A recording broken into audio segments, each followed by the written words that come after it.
So we arrived in Lowestoft. Got a little surprise for you. Hello, I'm Cameron. You all know me as Urban Survival Guys, and I've finally met Loz for too long now. It's been too long, isn't it? Yeah, we've been trying to put this on for a long while, haven't we? We've been trying to sort it out, but the trouble is, it's been COVID, it's been other things, hasn't it? But yeah, it's been awful. But you're here now. We've made it, and we're going to have a cracking time. So he's going to show me around Lowestoft, and we're going to have a bit of a crack, and I'm going to stay the night here. I don't know where yet. But that's a surprise, but plans are afoot. But I don't know if you caught the last video. I was under a pier last night, so it must be somewhere nearer than that. Anyway, that was a bit of a long story. So anyway, cheers everybody. Cheers. Jesus. Here we are then. Brewdog Hazy Jane. Loz said he's bringing some bushcraft to the urban scene with the Brewdog Hazy Jane, and I can tell you now, it tastes better in the woods than it does out here. It always tastes better in the woods. Right, bugger carrying that around anymore. Sorry, I shouldn't say that, but I have. But yeah, what do you reckon? It works. It's brilliant. It works. It works. Does the job. Thank you, Wilco's. Yeah, the birds sitting on top of the rocks. Normally, you can tell the tide's in because normally you can see the rocks. They're a wave breaker. Okay. So, yeah. But yeah, we'll go up to the wall and we'll go have a close look because there is a miniature beach down there. Seafront. Is it that way? To what? So to go and have a sit down there, the rocks. You said. We'll go sit somewhere over there. We're going over there. The beach stretches round to the harbour, and then we'll be off to the harbour to go and visit the old Mincarlo. So. I've got it on another video. That's the Son of Neptune, apparently. It sure is, yeah. So anybody knew who the Son of Neptune is? You have a clue? No, not a fuck clue. He's bad. Yeah, he's a bit tated, isn't he? He's in better sandstone, so the wind and the rain beats him up a little bit. He's lost his head. No, his head's still there. Well, what's the part of the head gone missing there? He's holding the octopus tentacle. And it's got a new feature. It's called the bird. So where are we? Where are we?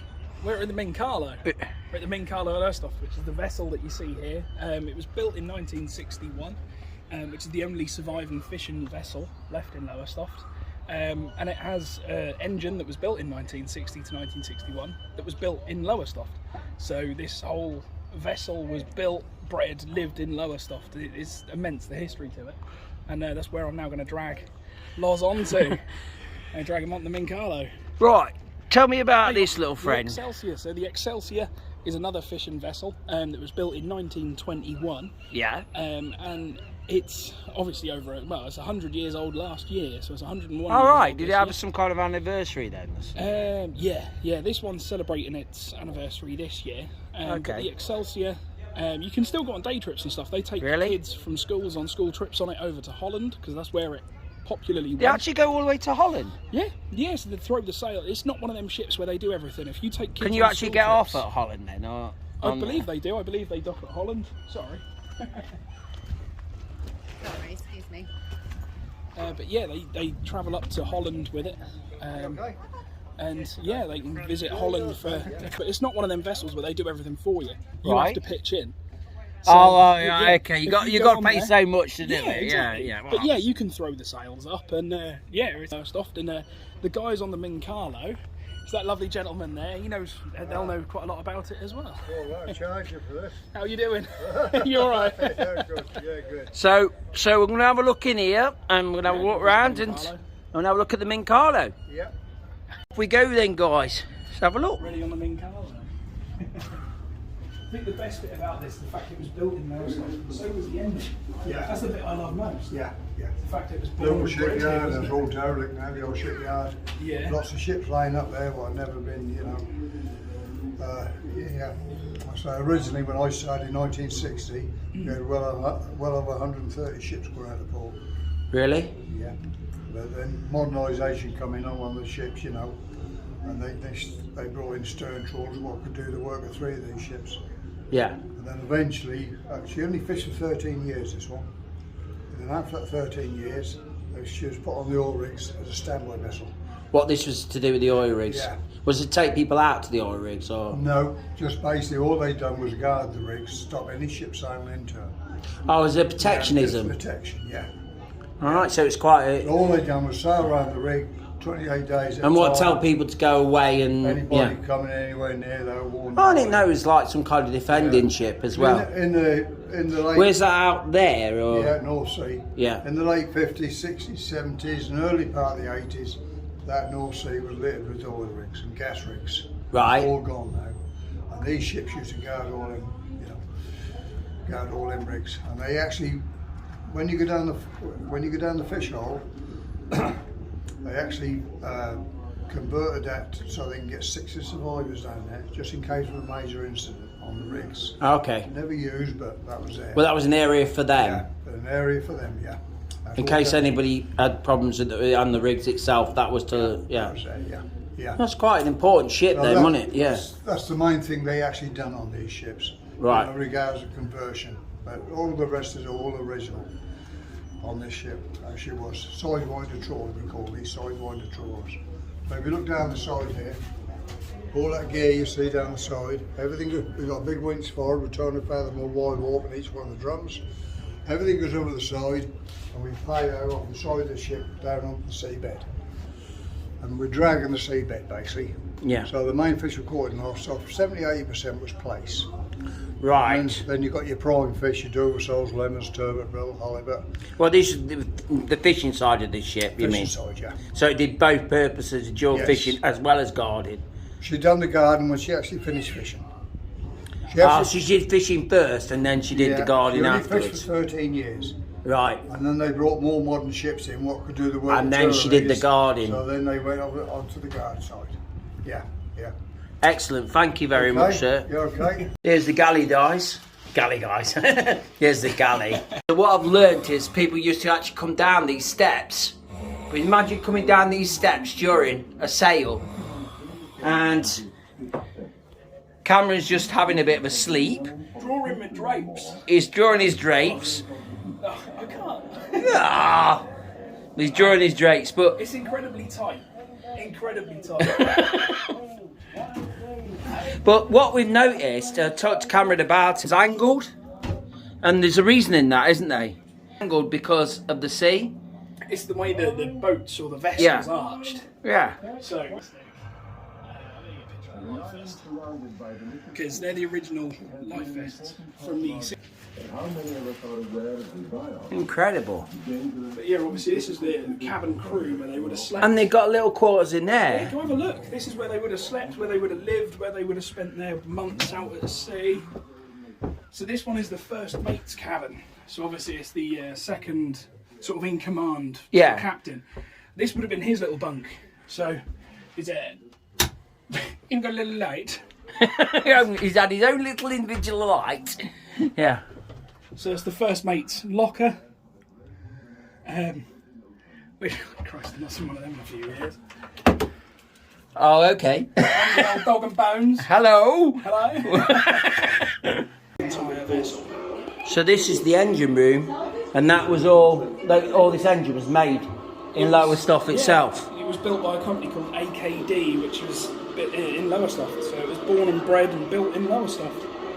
Some engineering works there. And then you've got the pistons that were going down then. Yeah. That's what the red arms are. They Yeah. control the, what we got there, 2, 4, 6, 8, 12 pistons around the engines. Imagine how hot it would be being an engineer down there, mid-sea. And about that area there, because that's the main area, isn't it? Yeah, that's the gangway for the engineers. Obviously they would have worked all around here. Another toilet facility. Let these guys go round and we'll get some more footage in here. But this is the captain's bunk. Captain's bedroom. Okay. I'll tell you what's interesting. They've got a rescue line and a throwing gun. Just in that case. So you can go up and have a look, and that's the rescue line and throwing gun. Oh, okay. And that literally is if they're in distress and they fire a flare or... Yeah, well, it's the rescue line. So obviously if someone goes overboard, they use the gun to fire the line towards them. And then they grab the line and they can reel them back in. Wow.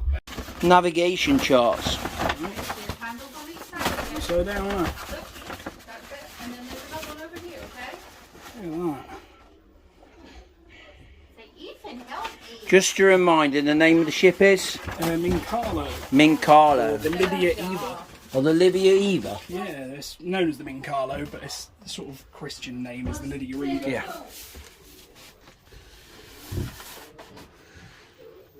Wow. Snazzy, isn't it? It is. Look at this for an accessory. It's the captain can have his coffee. And it Without ain't him going moving anywhere. about. Yeah, and it's not going anywhere. Do one of them in the woods. Look at that. That's the little captain's cabin. It's good, isn't it? You see another boat? Which fishers have... fisherman's design? I'll just say it like that. So you got jumbo wrist, dogger bank itch, pulp space infections, lymphangitis, palmar space infections. Lymphangitis, there's a word. Lymphangitis, there it is. Nail fold infections, fish poison, haddock rash, and saltwater boils. Also known as pips or pigeons. Saltwater boils. Saltwater boils. Don't want them. Guys, check this wheel out. It's immaculate. Look at that. That is absolutely immaculate. Do you a bit of ship history? Obviously, this at the minute is the gearbox for the vessel, so obviously this one is quite new. Yeah. But back when the engines would have been running on steam, they would have used this, which tells the engineers underneath whether to go like ahead or whether they're going astern. Yeah. So it's the speed of the ship. So obviously, if they wanted to go full ahead, yank it full ahead, dings a bell down with the engineers. The engineers go whack it up full. The only time I've ever seen that was on the film Titanic. There's a real one right there for you. And yeah, there's a real one. And it still works as well. The wood, because they were never used, the wood would get so separated and dry that when they hit the water, they'd have to wait a little while for the wood to swell up all the water so they could actually use it. But now they use these. So you just yank on one of the cords and it and it flops up a lifeboat. So that's what I was going to show you. I'll see if they've got it flying today. I don't think they do. They've had the Suffolk flag flying the other day. It's a good picture of that area as well. It really is. But apparently this is William Marion Wilde's house. But the thing is about this house, Cameron just telling me, unusual about it, well, unusual to me, maybe not a few people, is like it says there, this is all, it's all flint. 16th century flint. 16th century flint, which is pretty cool. I don't think I've ever seen anything. I know maybe some people know, please, they know in other countries, other places, you may have done, but to me, this is pretty unique because I've never seen a house that's actually made of flint. To me, this is very impressive because I'm used to seeing stone houses, brick houses, and obviously thatched roofs, but this unique to me. This is amazing. So I really, really think this is cool. And how did what would they use? Because they wouldn't use cement in there, would they? Would it be fun? It'd be limestone that they used in there. So they'd ground up limestone, mix it with water, and then it'd solidify over time. But obviously these are all flint napped, so you can see all the edges where it's been chipped away, and they would have used a deer antler or something to nap each flint to then put it in the wall to make it a flat surface. That is so cool. Well, that is well impressive. Go for it. So at the rant score, if you point it here in 1643, Cromwell met the local royalist gentry and captured two cannons, together with arms and ammunition. He also took a dozen prisoners. What does it say? Including the vicar James Rouse, and sent them to prison in Cambridge. King George II was driven up. Rant score. So King George II was driven up here. Yeah. And he was forced to land on the North Beach due to rough seas on the 14th of January 1737. He stayed at the home of Mr. Jex at number 45 High Street, which is just up there, before continuing to London by road. So it's the home of Cromwell, or well, a road Cromwell, which is just down the road from his headquarters, and King George was forced to come up here when he couldn't hack the beach.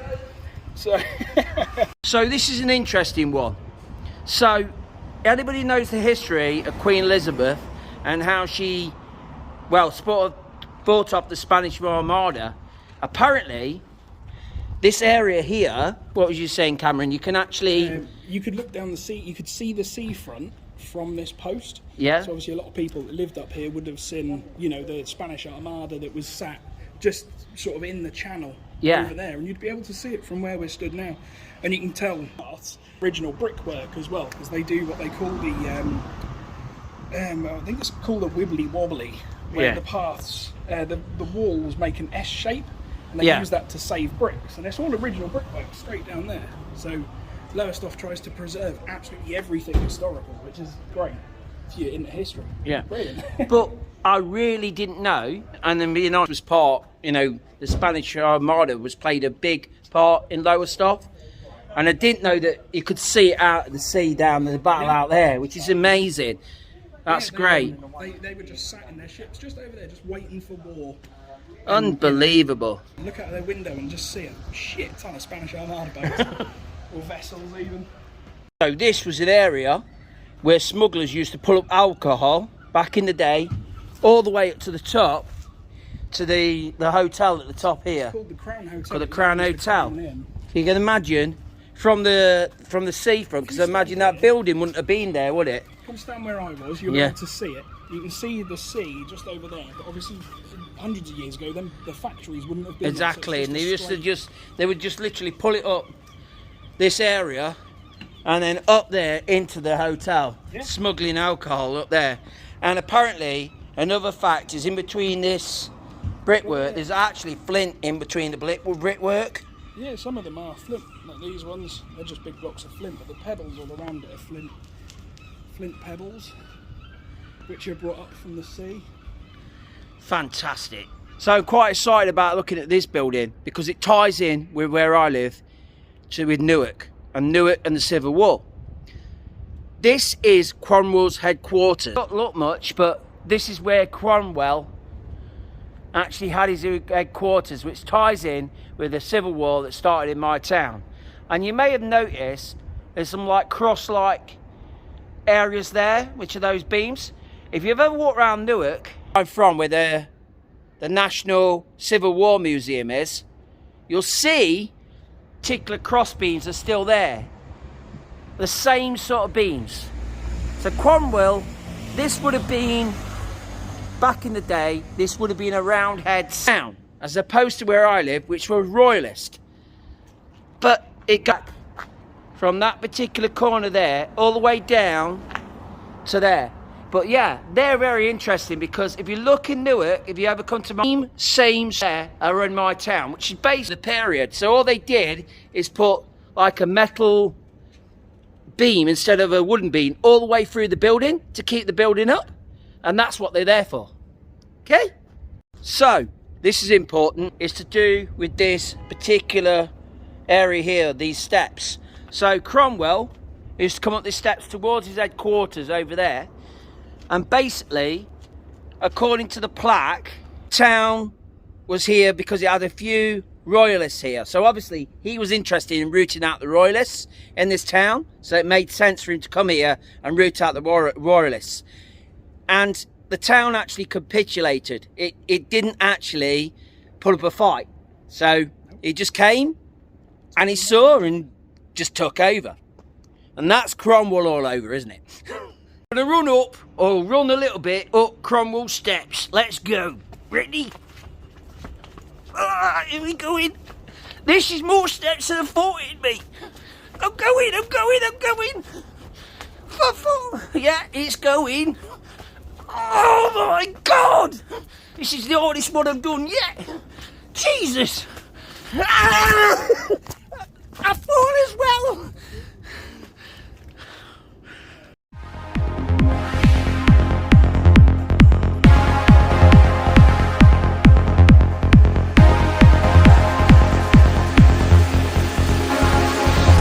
Look at that.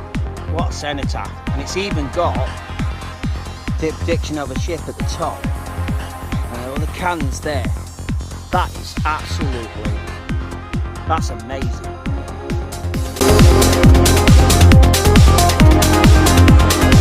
We're now about to see the most easterly point in the whole of Britain. You can't get much further east than this. in Lowestoft.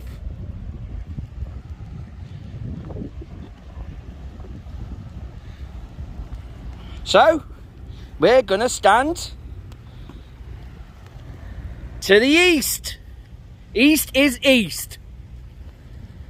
Let's follow the directions of these places in the world and the distances. We're walking the miles of the world. Who says you can't go around the world? Round the world at the easterly point. West.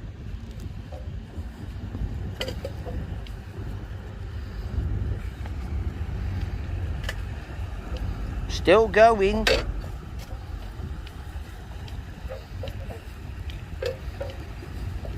Following the path. And we're still going. We're going round. And around we go. Not far now.